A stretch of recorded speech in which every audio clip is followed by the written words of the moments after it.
कि जब चारों ओर अंधेरा छा रहा हो, कोई अपना न दिखाई दे रहा हो, केवल दुख ही दुख, अशांति ही अशांति, उस समय आप देखिएगा भारी से भारी संकट की निवृत्ति के लिए एकमात्र उपाय है। यदि आप भजन नहीं करते तो आप दिमाग में लिख लीजिए, चाहे अपनी नित्य डायरी में लिख लीजिए। आप एक बात पर विश्वास कर लीजिए कि आपको कोई भी सुखी नहीं कर सकता।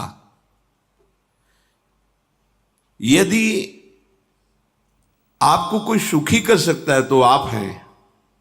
बिल्कुल घनीभूत अर्थात ठोस बात है, इसे समझ लेना।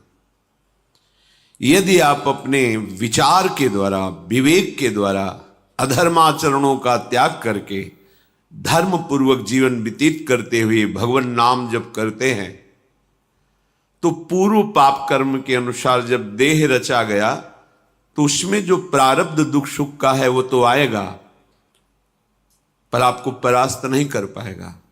और आगे आपके लिए महासुख है जो दुख और सुख दोनों से परे है।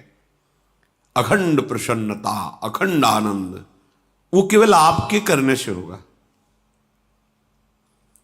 उपदेश मिल सकते हैं, मार्ग बताया जा सकता है, आपको सहयोग मिल सकता है, पर चलना आपको होगा।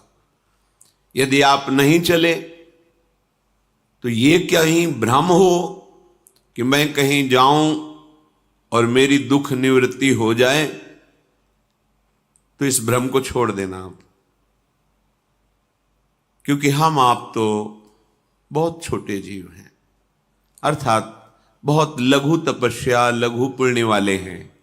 हम उन महापुरुषों की बात करते हैं जिन्होंने आजीवन ऐसा तप संचय किया, फिर भी उनके शरीर में भारी से भारी दुख देखे गए। ये दुख और सुख एक भ्रमात्मक